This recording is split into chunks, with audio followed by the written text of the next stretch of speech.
¿Me oyen, hermanos? Bendiciones, ahora sí, pastor. Sí, ahora sí. Am- Amén, pastor.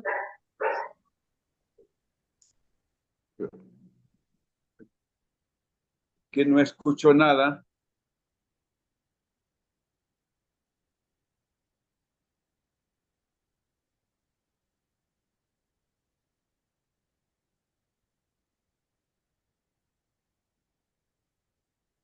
El de aquí.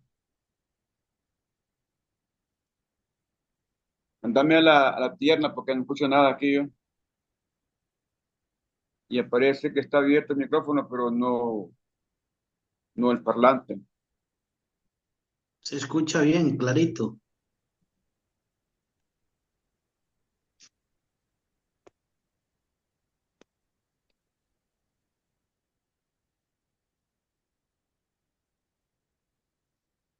Vamos a ver cómo arreglamos. Un segundo, hermano, ya arreglamos esto.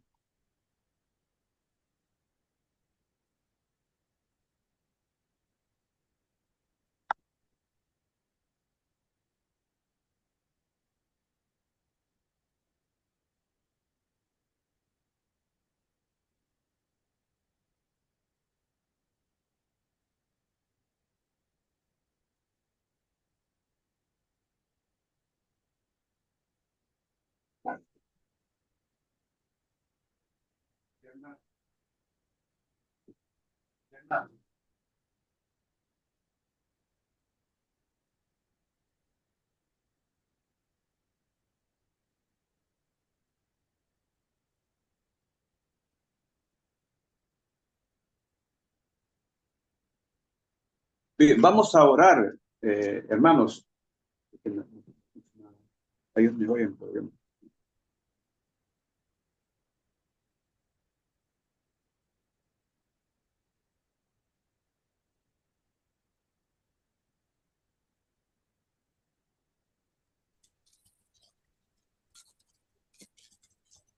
Bendiciones, pastor. Nosotros sí le escuchamos, pastor. Sí.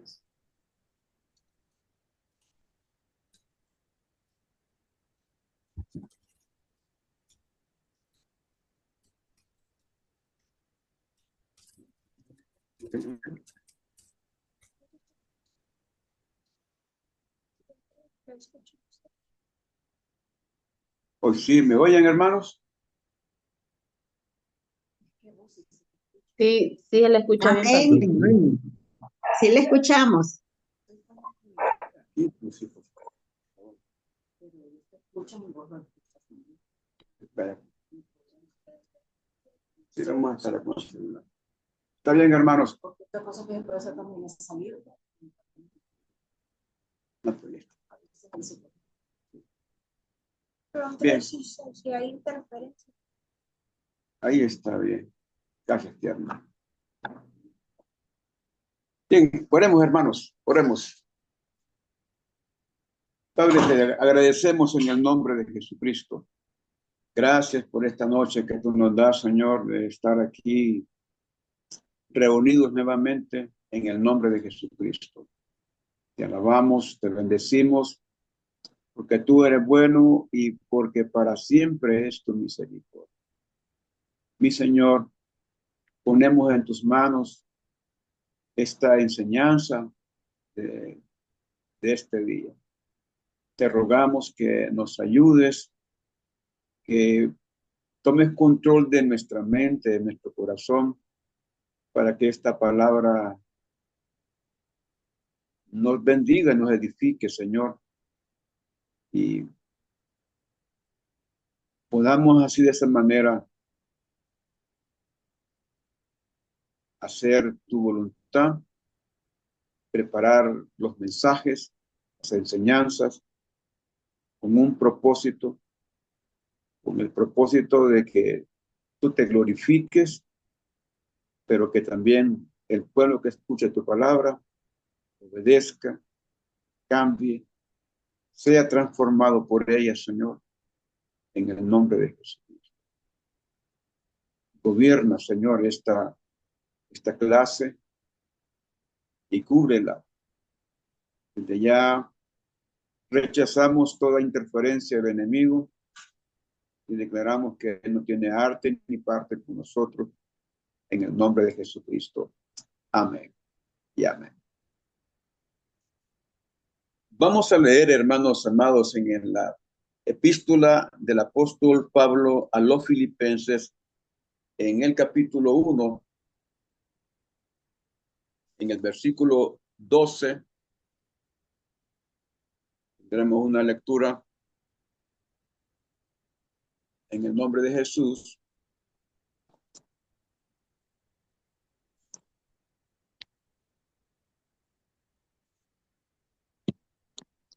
Dice la palabra: quiero que sepáis, hermanos, que las cosas que me han sucedido han redundado más bien para el progreso del evangelio.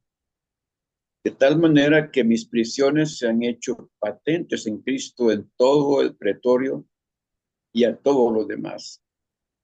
Y la mayoría de los hermanos, cobrando ánimo en el Señor con mis prisiones, se atreven mucho más a hablar la palabra sin temor. Algunos a la verdad predican a Cristo por envidia y contienda, pero otros de buena voluntad. Los unos anuncian a Cristo por contención, no sinceramente, pensando añadir aflicción a mis prisiones. Pero los otros por amor, sabiendo que estoy puesto para la defensa del evangelio. Que pues, que no obstante, de todas maneras, o por pretexto o por verdad, Cristo es anunciado, y en esto no me gozo. En esto me gozo y me gozaré aún. Porque sé que por vuestra oración y suministración del Espíritu de Jesucristo, esto resultará en mi liberación, conforme a mi anhelo y esperanza de que en nada seré avergonzado, antes bien, con toda confianza, como siempre, ahora también será magnificado Cristo en mi cuerpo, o por vida o por muerte. Porque para mí el vivir es Cristo y el morir es ganancia. Mas si el vivir en la carne resulta para mí en beneficio de la obra, no sé entonces qué escoger, porque de ambas cosas estoy puesto en estrecho de partir y estar con Cristo, lo cual es muchísimo mejor. Pero quedar en la carne es más necesario por causa de vosotros. Y confiado en esto, sé que quedaré, que aún permaneceré con todos vosotros para vuestro provecho y gozo de la fe, para que abunde vuestra gloria de mí en Cristo Jesús por mi presencia otra vez entre vosotros. Amén. Amén. Quise leer esta palabra porque en ella encierra la intención de los predicadores,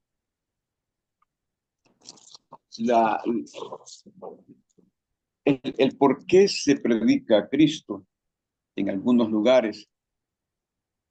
Y esto es interesante evaluarlo, hacer una evaluación de este pasaje con respecto a los que predicamos. Cada uno debe de revisar si está dentro de este contexto que aparece aquí en la palabra del Señor, porque aquí dice que algunos predican sin temor, otros que predican por envidia, otros por contienda, otros de buena voluntad, unos por contención. Dice aquí, no sinceramente. Otros para agregar aflicción a Pablo, otros por amor. Y se encuentra una radiografía de las diferentes intenciones del mensaje que tienen los predicadores. Y digo que este texto es interesante. Pablo haciendo una radiografía de lo que ocurre en el seno de la iglesia y específicamente en Roma, porque Pablo a estas alturas que escribe esta carta a los filipenses y que la escribe él de su puño y letra. Pablo está ahí preso. Pablo está, lo pasaron de una casa que le habían dado para que él viviera y lo pasaron a un cepo. La escritura de esta carta pues tiene la intención de mostrar el gozo de Cristo a la iglesia, aún en medio de las aflicciones. Y Pablo tiene un amor muy especial por la gente de Filipos, esta iglesia que nace en el seno de la persecución, que nace después de ser castigados, latigados, y que nace después de ver y sentir ese temblor que hubo en la cárcel y que el carcelero quería matarse y Pablo y Silas estaban ahí en Filipos, en el libro de Hechos 16. Ahí nace esta iglesia. Y como nace de la aflicción, del dolor, nace de la fe, nace de ese anhelo, de ese gozo de adorar al Señor, servirle, pues, pues Pablo tenía una afinidad muy especial. Y les escribe con ternura, les escribe con gozo, no les habla de aflicción, no les habla de dolor, no les habla de estar sufriendo. No, Pablo está hablando en un tono con una fe totalmente positiva. Vamos a seguir trabajando con la clase y el miércoles pasado creo que nos quedamos en la aplicación. ¿Se acuerdan, hermanos? Nos quedamos en la aplicación.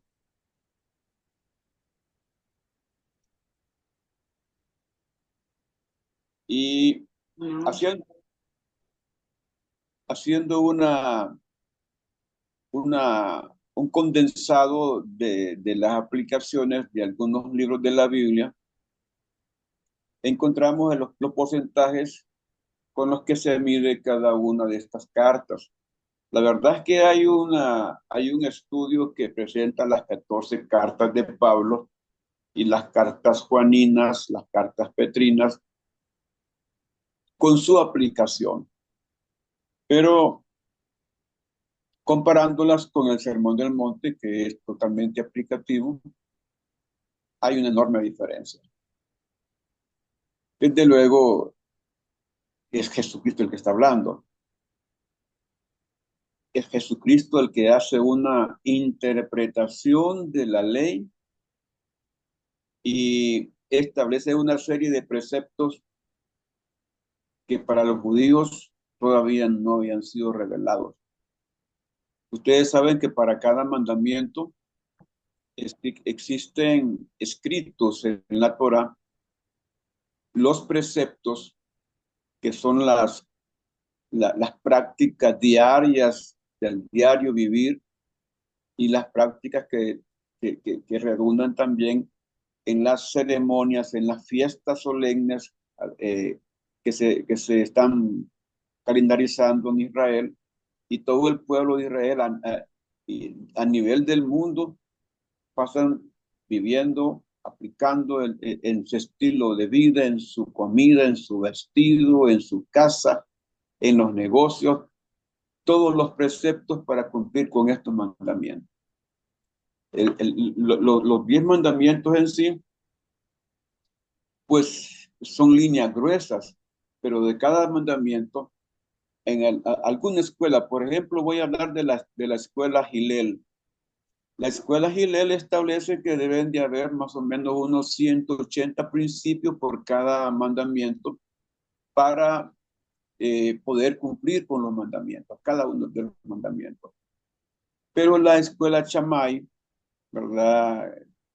Dice que lo que hay que analizar son los preceptos que deben de ser totalmente prácticos, que toda la población debe de conocerlos y poderlos practicar para tener una vida de devoción total y completa y cumplir así con los mandamientos.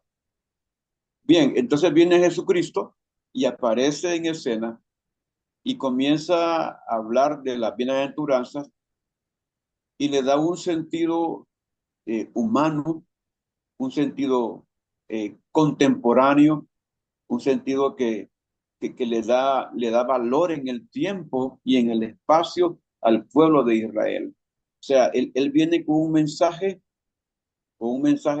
totalmente pragmático, se puede aplicar. Y al final, la misma gente ve a Jesucristo con admiración porque dice que habla como quien tiene autoridad y no como los escribas y fariseos. Y esta comparación que hace la gente en el Sermón del Monte, en el capítulo 7, esta comparación que dice que les hablaba como quien tiene autoridad y no como los escribas y fariseos. Y hay que hacer la acotación que los fariseos eran estudiosos de la ley. Ellos manejaban, conocían la ley.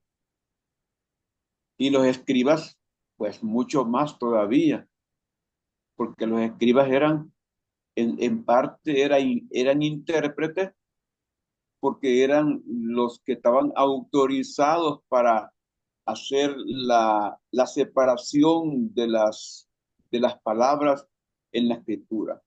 Vamos a recordar que la escritura, la Sagrada Escritura, estaban escritas sin separación. No se podía establecer la composición silábica de la palabra, sino que era todo corrido desde derecha a izquierda, una gran cantidad de letras unidas, letras solo consonantes, nada de vocales. Entonces, donde comenzaba una palabra y terminaba la otra, ese era el trabajo de los escribas.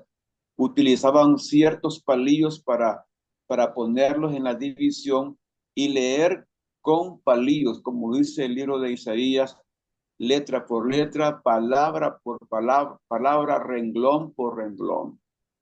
Entonces, cuando Jesús viene y comienza a dar su sermón del monte en la montaña y comienza a dar la interpretación de los 10 mandamientos y hablar de bienaventurado el que llora, bienaventurados los pacificadores, bienaventurados los que tienen hambre y sed de justicia, bienaventurados, dice, los pobres, porque de ellos es el reino de los cielos. Entonces, lo que hace Jesús es interpretar los 10 mandamientos. Y si ustedes han tenido la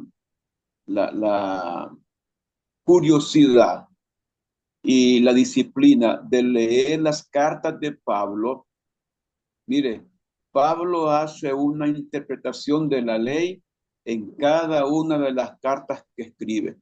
Cuando usted lee las cartas de Pablo, Pablo siempre está refiriendo a las Sagradas Escrituras, a los escritos.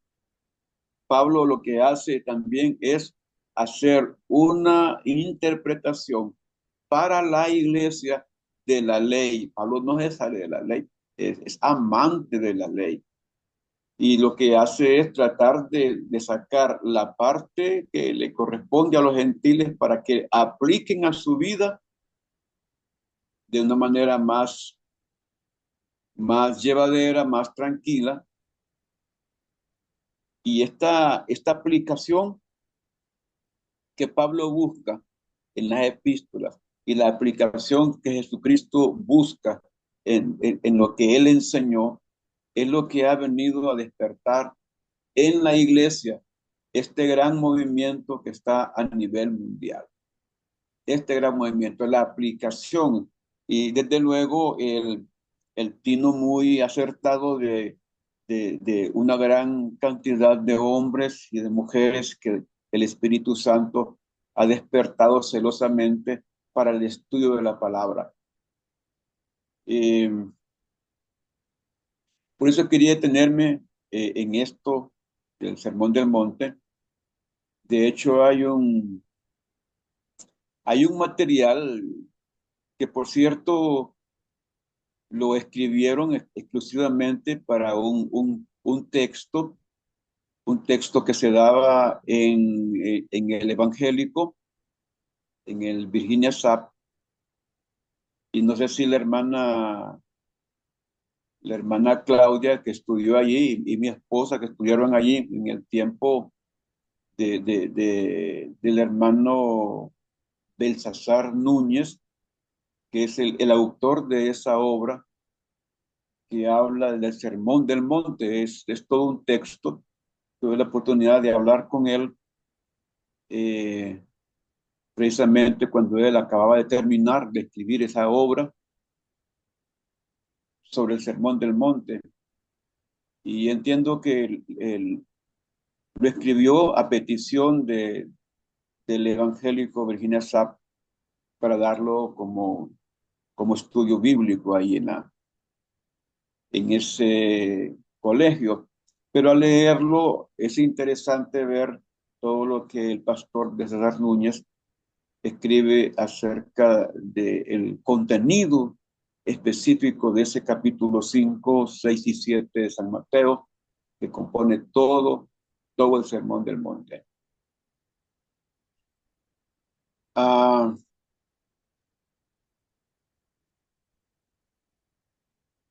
Hablábamos también de este comienzo, el comienzo de un predicador con propósito, y quiero aclararles que nosotros, esta parte de lo que es el predicador, ¿verdad? El predicador en sí, la persona del predicador, la vamos a estar viendo en el segundo fascículo de esta clase.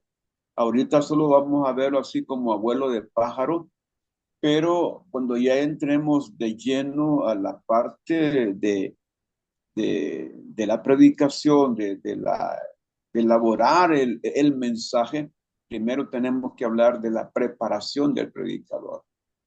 Entonces, les adelanto, ¿verdad? Porque vamos a ver una parte ahorita, pero la parte más condensada, más enfocada, la vamos a ver una vez que terminemos este fascículo.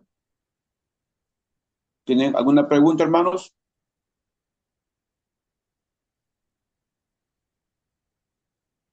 ¿No hay preguntas?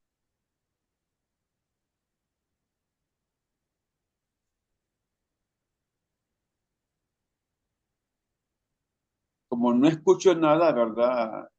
Voy a asumir que no hay preguntas. Bueno, aquí la palabra dice que nuestra orden de marcha está en la gran comisión. ¿Cuándo debo de comenzar a predicar? ¿Cuándo? Eh, la palabra aquí está en San Mateo capítulo 28, versículo 19, que dice Jesucristo: por tanto, id y haced discípulos a todas las naciones, bautizándolos en el nombre del Padre y del Hijo y del Espíritu Santo, enseñándoles que guarden todas las cosas que os he mandado. Y he aquí yo estoy con vosotros todos los días hasta el fin del mundo. Esta es la orden que da Jesucristo. Es una orden imperativa, un mandato imperativo, es decir, que debe de cumplirse, debe de obedecerse, sí o sí, debe de cumplirse. Y es un mandato para todos los que son hijos de Dios, para todos los que son hijos de Dios, todos los que han recibido a Jesucristo en su corazón, todos aquellos que le han entregado sus pecados y su vida misma a Jesús, tienen la obligación de obedecer esta palabra porque es para todos. Predicar el evangelio. Que yo no soy predicador, no soy pastor, eso no lo inhibe de que predique la palabra. Uno debe de predicar la palabra, debe de testificar de Jesucristo.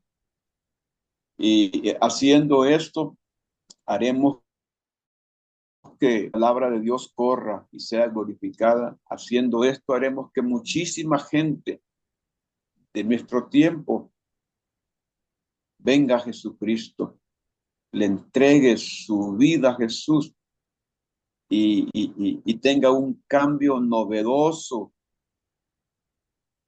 en su vida, en su familia, en su comunidad, en el nombre de Jesucristo.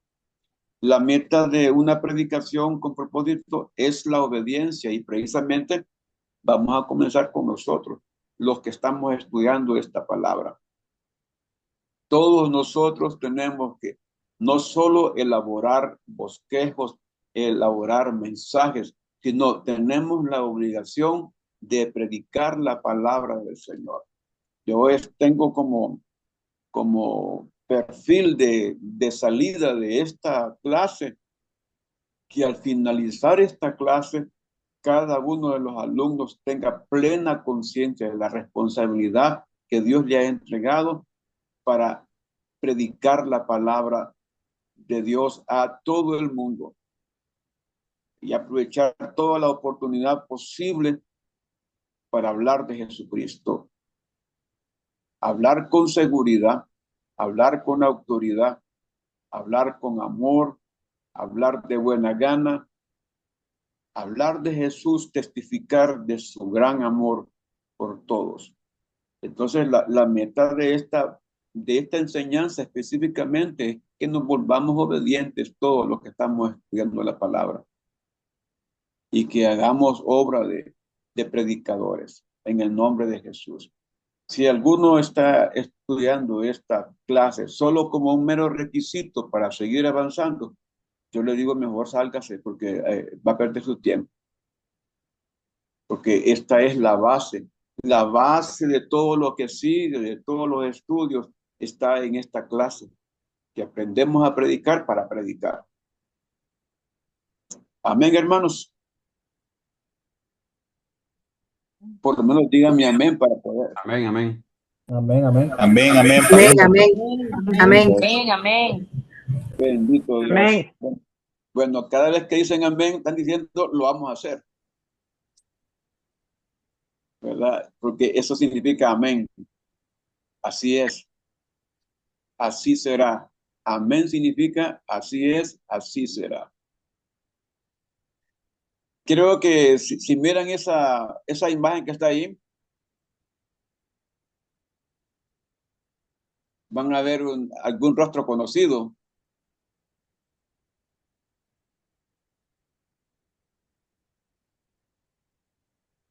Eso es todavía se estaba en el templo viejo. Y esa parte, ahí tenemos a la hermana Diana Curi dando clases. Y por ahí miramos algunos de los Barahontas, algunos de los hermanos que no son niños, ¿verdad? Pero pasaron por ahí, por esas clases. Y ver cómo el Señor se encarga de vivir esto, que el resultado de una predicación con propósito es hacer discípulos. El llevar una enseñanza realmente tiene el objetivo de que los demás nos volvamos alumnos de Jesucristo. La palabra discípulo se traduce como alumno. Discípulo viene de la palabra griega didáscalo. Y el didáscalo era el alumno que estaba ahí con él recibiendo una enseñanza del ayo. El ayo era el maestro. Hacer discípulos, discípulos de Jesucristo. Discípulos de Jesucristo. Voy a aclarar esto. Hacer discípulos de Jesucristo, no discípulos nuestros. El enfoque de la predicación no es ganar seguidores,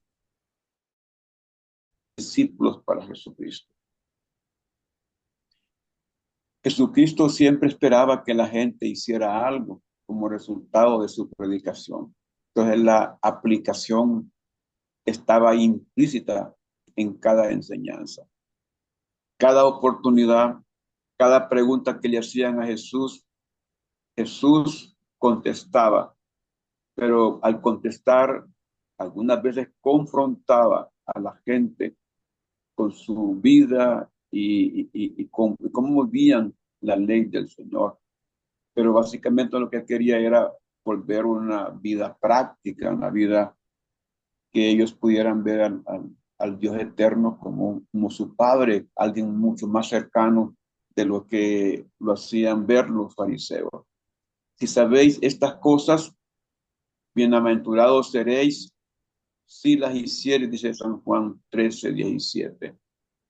Entonces Jesús le dijo, ve y haz tú lo mismo. Ve y haz tú lo mismo. Aquí en Lucas 10:37, Jesús hablándole a sus discípulos, pero dice aquí Jesucristo, cualquiera que me oye estas palabras y no las hace, le compararé a un hombre insensato que edificó su casa sobre la arena. Ya ustedes saben los 3 puntos que están ahí. Lo que sigue dice que vinieron lluvias, tempestades y dieron con ímpetu contra aquella casa y se cayó porque no está fundada sobre la roca. Alguna gente dice de este texto, lo malinterpretan y dicen que la roca es Cristo, pero no, Jesucristo no está hablando de la roca. Jesucristo está hablando que cualquiera que oye esas palabras y no las hace, le va a comparar a un hombre insensato que edificó su casa sobre la arena.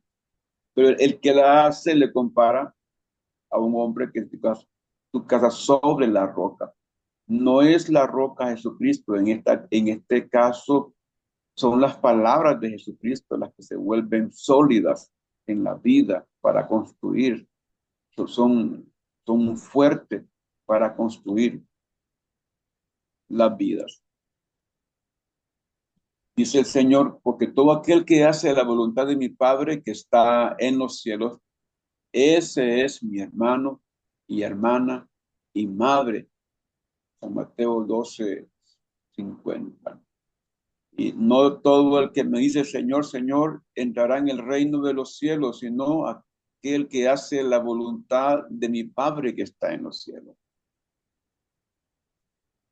Y luego Jesús dice, el que me ama, mi palabra guardará, y mi Padre le amará, y vendremos a él, y haremos morada con él. El que no me ama, no guardará mis palabras, y la palabra que habéis oído no es mía, sino del Padre que me ama. Y él dijo, antes, bienaventurados los que oyen la palabra de Dios y la guardan. Ve usted que en cada uno de estos versículos, estos textos, encontramos a Jesús hablándole a la gente acerca de cumplir con la palabra, de vivir la palabra. Por eso es que algunos estudiosos de la profecía ven a Jesucristo con un mensaje profético, en el sentido de tener fuerza en la voz, autoridad y mandato en la predicación, al estilo de cómo lo hacía Isaías, de cómo lo hacía Jeremías, el mismo Ezequiel, que cuando predicaba, le hablaba a los israelitas, les hablaba con un celo profundo, queriendo que la gente se volviera al Señor, que se volviera a Dios. Isaías dice, vuélvanse a Dios, vuélvanse a Dios. Si sus pecados son oscuros y son rojos, vuélvanse a Dios, que Él los va a cambiar. Y dice en el libro de Malaquías, ¿y en qué hemos de volvernos? Y Malaquías vuelve a decir que han dejado de cumplir la palabra, han dejado de hacer la voluntad de Dios. Y Jesucristo está hablando de una manera muy especial. Le dice, he traído una palabra que es la palabra interpretada. Es la palabra que es todavía más fácil de cumplirla. He venido a decirles cómo vivir la palabra. Precisamente en el capítulo 5, versículo 17 de San Mateo, si ustedes leen ese verso, van a encontrar a Jesucristo aclarando. Dice, vamos a ver si el hermano Víctor Romero me lo puede leer, por favor. 5:17. Si me lo puede leer en la Reina Valera, le voy a agradecer mucho. Amén, hermanos, bendiciones. Dice Mateo 5:17, la palabra de Dios se le va honrando en nombre del Padre, del Hijo y del Espíritu Santo. Jesús y la ley. No penséis que he venido para abrogar la ley o los profetas. No he venido para abrogar, sino para cumplir. Amén. Gracias, hermano. Y mire qué interesante. Dice, no piensen que he venido a abrogar. O sea, a quitarle el efecto a la ley, ni a los profetas. No, dice, he venido a cumplir. ¿Y de qué manera Jesucristo cumple con la ley? ¿Y cómo quiere Jesús que los demás cumplan la ley? Pero miren lo que dice aquí. Si usted lee Mateo 12:50, dice, todo aquel que hace la voluntad de mi Padre que está en los cielos, ese es mi hermano y hermana y madre. Si yo pongo a cada uno de ustedes a que me interpreten ese verso, solo el versículo ese, todo aquel que hace la voluntad de mi Padre que está en los cielos, ese es mi hermano y hermana y madre. Y yo voy a preguntar, por ejemplo,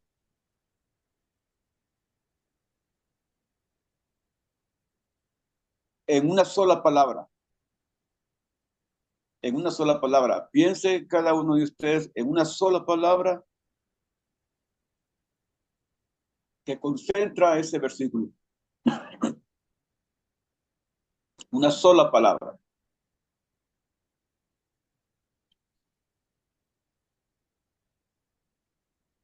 Y ahora voy a escuchar a cinco hermanos que me puedan dar esa palabra. Familia. Familia. ¿Sí? Obediencia, pastor. Obediencia. Obediencia. Obediencia. Obediencia. Wow, ya. Comunión. Sujetarse.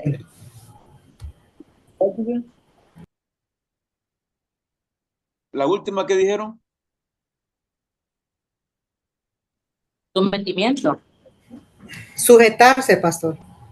Sujetarse, ¿sí? Comunión. Todavía en ese versículo. ¿Hay algo más? Léanlo de nuevo. Léanlo de nuevo.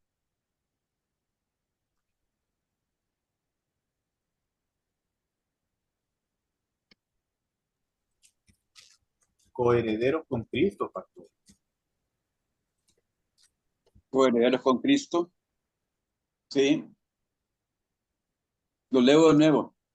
Todo aquel que hace la voluntad de mi Padre que está en los cielos, ese es mi hermano y hermana y madre. Estar humillado a los pies de Jesús. Estar humillado a los pies de Jesús. Sí, podría ser. Pastor, Sí. parentesco. Parentesco. Sí, porque dice que es su hermano y es su hermana y es mi madre. Correcto. Ahora, voy a hacer la pregunta desde otro ángulo. ¿Por qué nos llamamos hermanos nosotros? ¿Por qué nos decimos hermana Daisy, hermano Víctor, hermana Suyapa, hermana Orfilia? ¿Por qué nos llamamos hermanos? Somos familia de Cristo. Porque somos hijos del mismo Padre. Ajá. Por la adopción que nos ha hecho el Padre. Porque somos coherederos con Cristo. Coherederos con Cristo. Bendito Dios. Entonces, esa palabra que denota que somos un solo cuerpo en Cristo, si hacemos la voluntad de Dios. Somos un solo cuerpo con Cristo si hacemos la voluntad de Dios. Cuando Él dice, es mi hermano, mi hermana, mi madre, si hace la voluntad de mi Padre que está en el cielo. No es nada nominal, es una cuestión, ¿verdad? Que había que sacar la diferencia entre lo que es confesante y lo que es profesante. Y a propósito de eso, que aquí se denota realmente lo que es un hermano confesante y un hermano profesante. El hermano profesante es el que hace la voluntad de Dios y el otro es solamente que conoce la voluntad de Dios, pero no la hace. Ahora dice aquí, no todo el que me dice Señor, Señor, entrará en el reino de los cielos, sino el que hace, otra vez, la voluntad de mi Padre que está en los cielos. Entonces aquí ya tenemos una condición y la condición es la obediencia. Y la obediencia apareció como una palabra moda en este momento, ¿verdad? Porque fue la más mencionada. Ahora, dice el versículo San Lucas 11:28, y él dijo, antes, bienaventurados los que oyen la palabra de Dios y la guardan. Noten ustedes el interés de Jesucristo por la aplicación de la palabra. Por la aplicación de la palabra. Aquí tenemos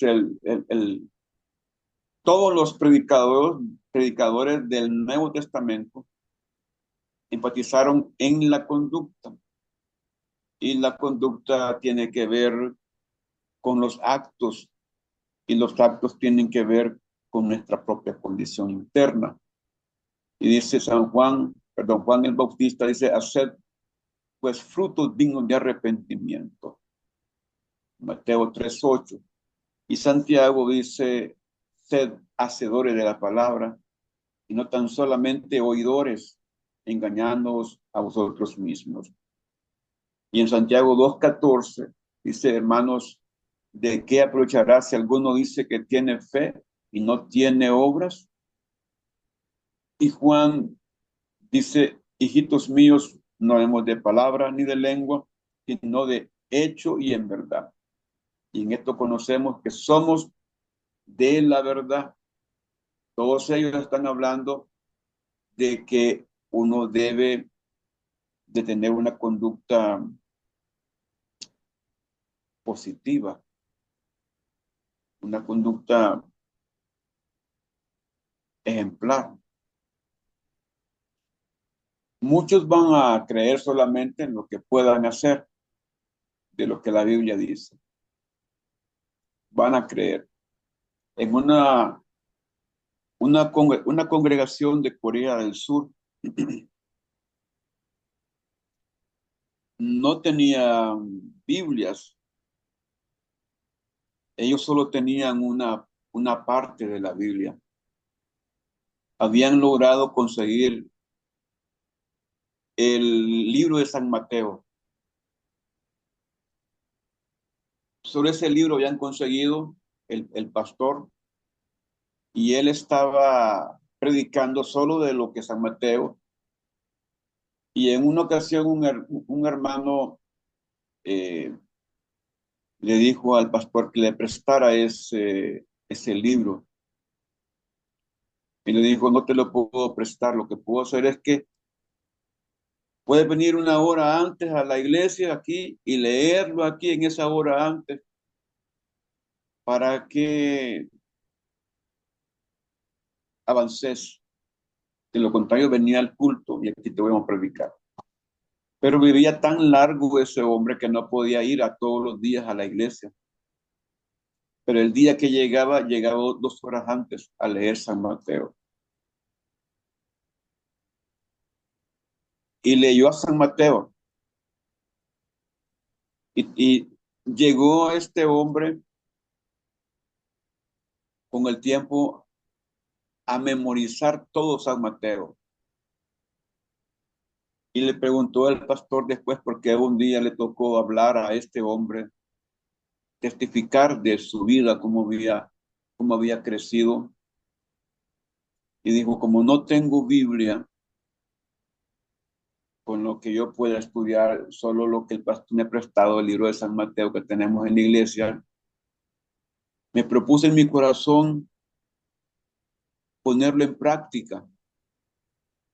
Y cada capítulo que iba leyendo, iba procurando ponerlo en práctica. Y se me hizo un hábito vivir de acuerdo con este libro. Así que por eso logré memorizarlo todo. Y en otro caso, era un hombre que no sabía leer ni escribir, pero quería tener la palabra, disfrutar de la palabra. Y este otro hombre no solamente leyó San Mateo, sino que él se logró memorizar todo el Nuevo Testamento. Cuando uno oye testimonios como ese, se da cuenta que el Espíritu Santo es tan poderoso que puede crear en nosotros no solamente un cambio de dirección, un cambio de ideas, sino un cambio total que lo hace a uno emprender eh, viajes de este tipo, abrir caminos y avanzar en el Evangelio de una manera poderosa. Dice aquí, en esto sabemos que nosotros le conocemos si guardamos sus mandamientos.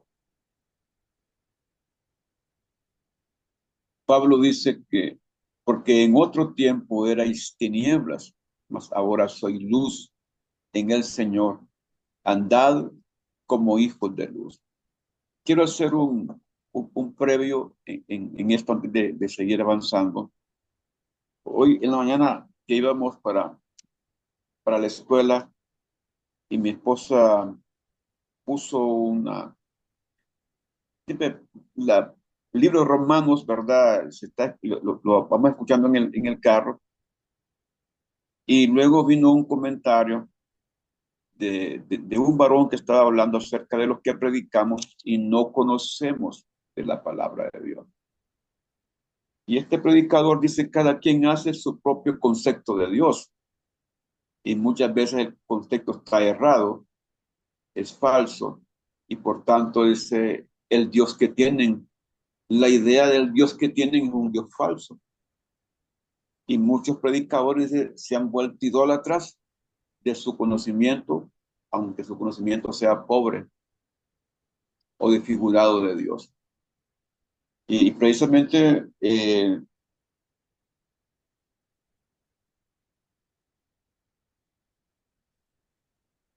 predicador, el predicador, digo, hay un predicador, un escritor llamado Samuel Vilas, ya ve que algunos ya han leído de él, y cuando Samuel Vilas habla acerca de la predicación y del predicador, dice que es una gran responsabilidad cuando a uno le dicen, tienes que predicar. Es tan fuerte la responsabilidad. Dice que si pudiéramos oír a Dios mismo diciéndonos, quiero que hables de mí hoy. Y dice, ¿qué harías tú si Dios se te aparece y dice, habla de mí hoy? Algunos toman muy a la carrera desde la responsabilidad de predicar, pero la palabra no debe tomarse a la carrera. Es que la palabra debe de conmover a la gente, debe de conmover al público. No estamos hablando palabra de hombre, estamos hablando palabra de Dios. Palabra que puede cambiar el rumbo de una vida radicalmente. Pablo dice, en otro tiempo erais tinieblas, mas ahora soy luz en el Señor. Andad como hijos de luz. Pues vámonos arriba, dice, muchos van a creer solamente lo que puedan hacer de lo que la Biblia dice. ¿Hasta dónde es práctica la Biblia? Ahí tenemos a alguien en especial. Sí, pero tú hablas lo que está de acuerdo con la sana doctrina. Bueno, ese es Fabio Caletti.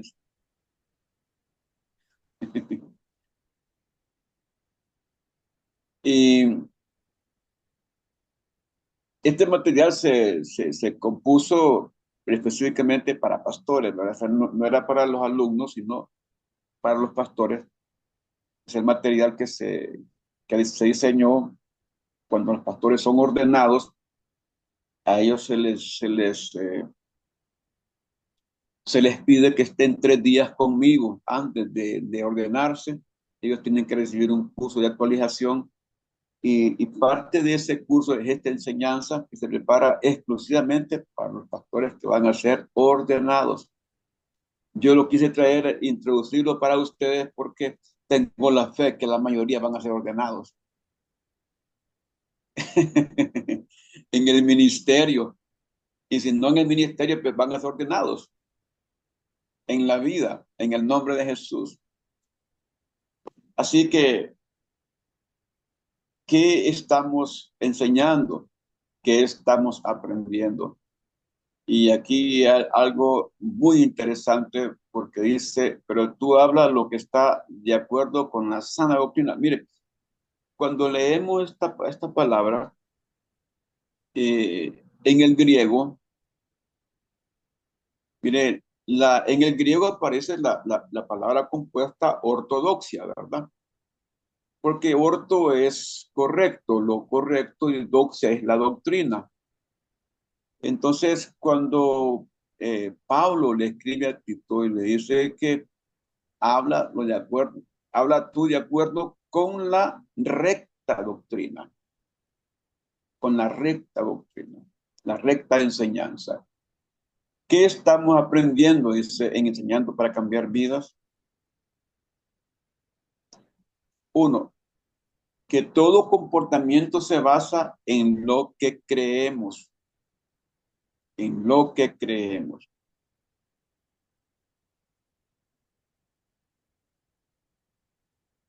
¿Y en qué es lo que yo tengo autoridad?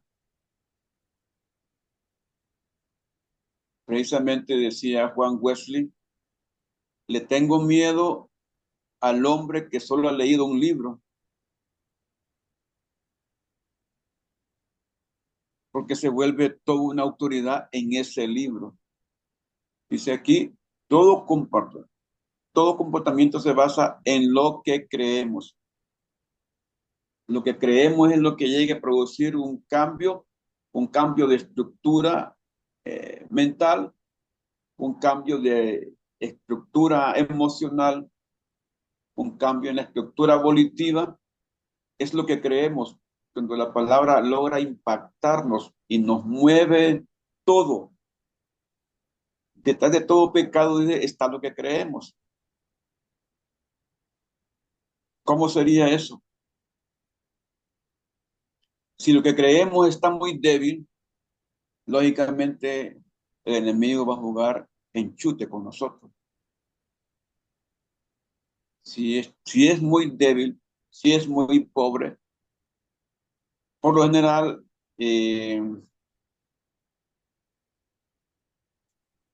tal vez ahora ya no, pero antes lo ponían a uno a hacer resúmenes. Y a veces cuando nos toca preparar las clases, agarramos un libro de texto y hacemos un resumen. Pero vamos a suponer que yo les doy un resumen ya de un libro de texto a ustedes. El libro de texto que tiene como unas 300 páginas, pero yo lo resumo en 30 páginas. Pero luego ustedes van a dar una clase con ese resumen y lo vuelven a resumir.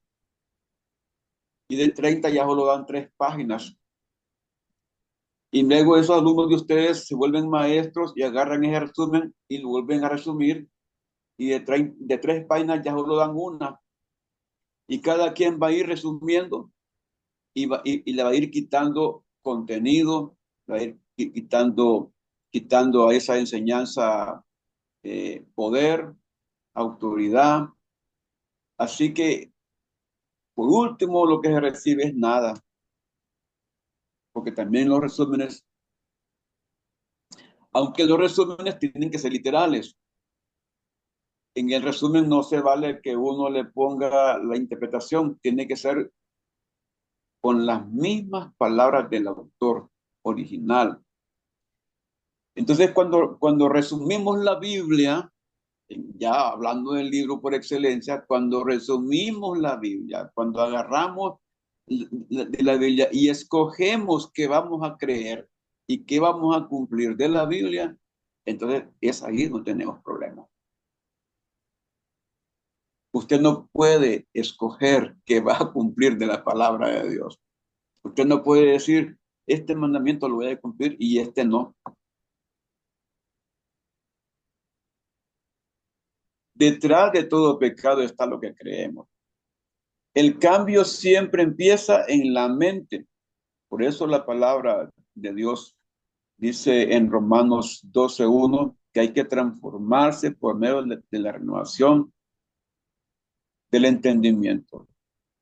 Creo que hay una versión en la Dios habla hoy que dice que cambien su manera de pensar para que cambie su manera de vivir. Entonces, la mente es primaria. Ahí es donde debe de llegar primeramente la palabra de Dios. Pienso, siento, luego actúo. Pienso, siento, luego actúo.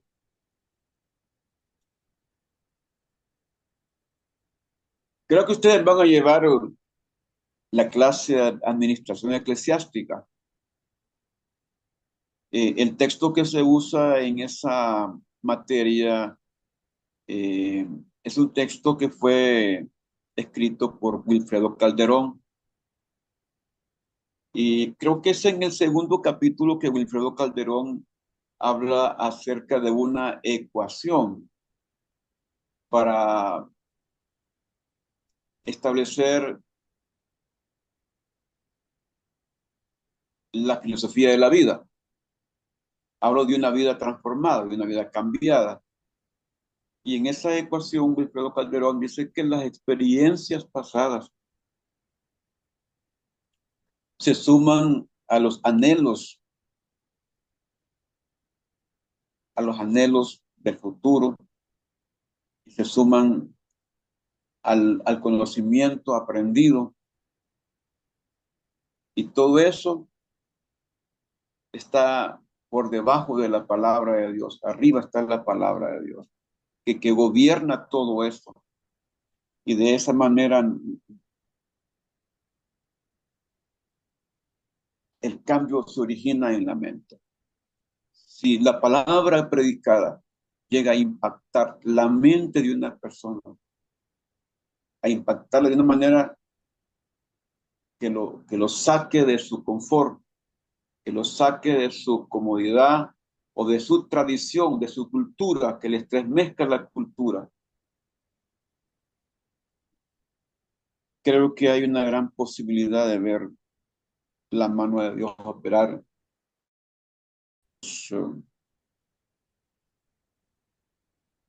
en los ateos.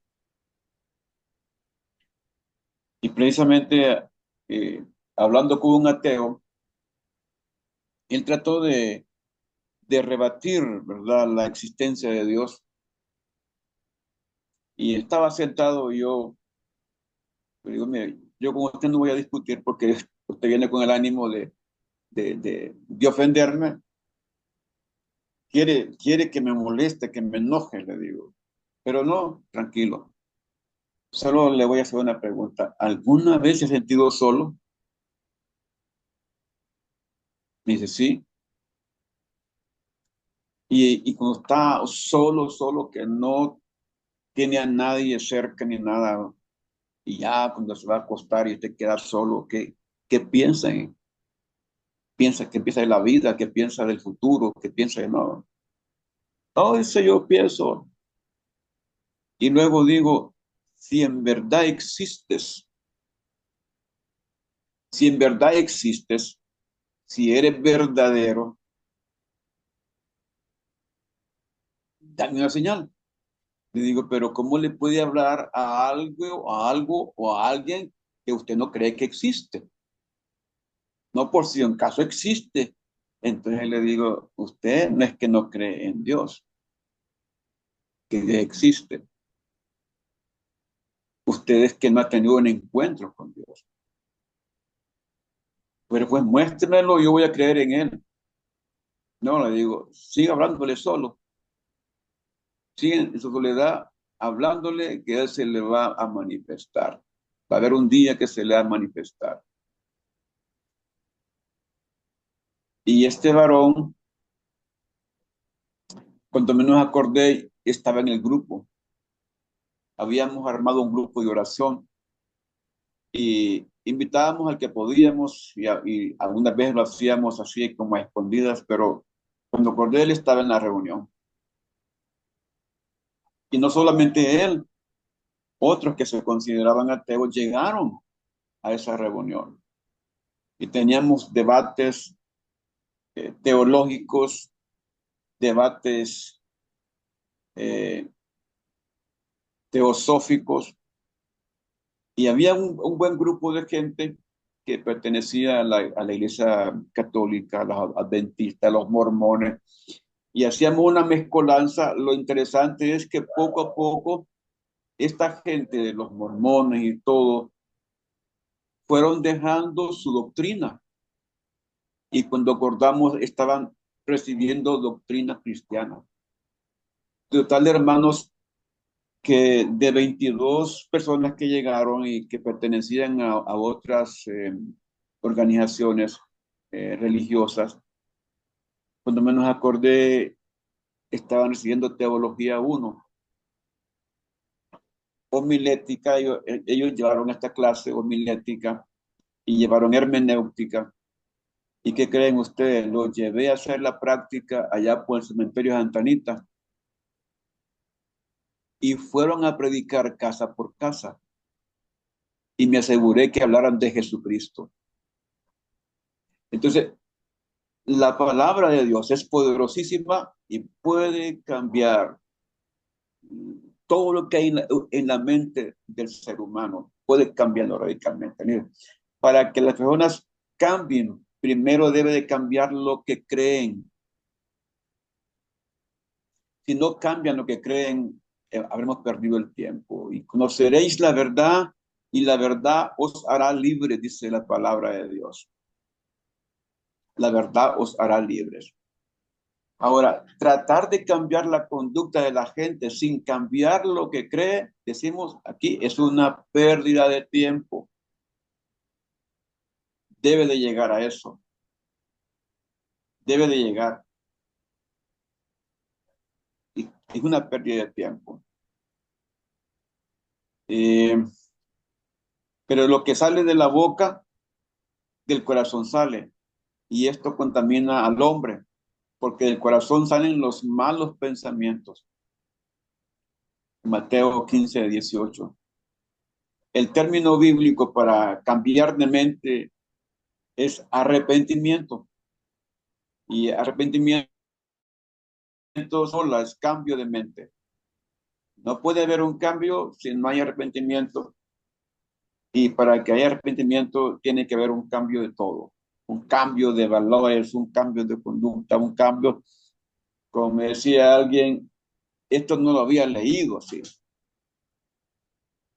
No lo había leído así. ¿Cómo se logró que un testigo de Jehová que llegó a predicar a una casa, en 5 minutos la palabra de Dios le cambió su doctrina? En 5 minutos, cuando yo llegué a ver esa familia y miré que solo estaba el testigo de Jehová en la sala, sentado, y toda la familia estaba arrinconada en los cuartos y en la cocina, y el testigo de Jehová sentado en la sala. ¿Y usted qué hace aquí? No, vine a visitar a la familia, dice, pero dice que están ahí adentro, ya van a salir. Y ajá, y me dice, ¿y usted anda con Biblia? Sí. ¿Usted estudia la Biblia? Sí, yo la estudio. ¿Y usted? ¿Usted es testigo de Jehová? Me dice. Ay, dije yo. Hombre, ya que está aquí, le digo, ¿ha leído usted lo que dice San Juan capítulo 1, versículo 12? No, me dice, venga, léalo. Y le di la Biblia y le digo, lea lo que dice ahí. ¿Ha leído usted lo que dice San Juan 5:23? No, léalo. Mira lo que dice ahí. Y lo que dice Romanos capítulo 10, versículo 9, lo has leído. Leámoslo a ver qué es lo que dice. Total es que le digo, y lo que dice segunda de Corintios 5:17, ¿qué dice? Y cuando lee la parte que dice, de modo que si alguno está en Cristo, nueva criatura es, el testigo de Jehová me dice, yo esto no lo había leído. ¿Qué tengo que hacer para tener a Cristo en mi corazón? Y el testigo de Jehová se arrodilló allí mismo en la sala. Yo dije, grande es el poder de Dios y grande es el Espíritu Santo que lo tocó. Y yo pude llamar a la familia y digo, hermanos, salgan, le digo yo, que aquí él se entregó a Cristo. Dios lo llevó. Él iba con un propósito, pero Dios lo llevó con otro propósito. Y ahora me dice, ¿dónde me congrego? ¿Cómo hago para salirme de la iglesia donde estoy ahorita? Salón del Reino. Le digo, no vuelva. No vuelva, ya nació de nuevo, las cosas viejas pasaron. Le digo, usted ahora es de Cristo. Entonces, cambiar lo que creen. A veces queremos hacer que la gente cambie su conducta sin cambiar lo que creen. Debemos de golpear lo que creen. Cambio de mente. Cambio de mente. Usted no puede cambiar la mente de las personas. Es el Espíritu Santo cuando aplicamos la palabra de Dios. Ese trabajo le corresponde al Espíritu Santo. Y Él es experto en eso. Podríamos seguir, hermanos, pero ya el tiempo se nos ha agotado. Me temo que ya cubrimos la hora. Tengo una pregunta para ustedes. ¿Ya comenzaron a leer Eclesiastés? Amén. Amén, amén. Sí. Amén, sí, pastor. Amén. Amén. Amén. Espero que les esté gustando. Porque ese libro es muy bonito. Y después de leer Filipenses, vamos a leer Proverbios, que ese es otro texto que la gente solo lee un versículo, un verso ahí esporádico, pero leerlo todo es leer sabiduría.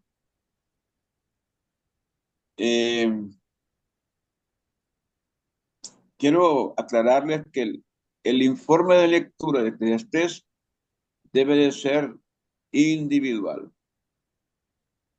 No quiero informes mancomunados, que fue en equipo, que no sé qué. No. Esa lectura tienen que hacerla individual. El informe es individual y no tiene que ser idéntico a otro informe. No, haga su propio informe. Si puede hacerme seccionado por tema, puede hacerlo por tema. Si por capítulo, puede hacerlo por capítulo. Pero lo quiero individual. Por favor, hermanos, en el nombre de Jesús, vamos a orar. Ya que tenemos al hermano Charlie por ahí, vamos a pedirle que nos dirija en oración. Amén, hermano.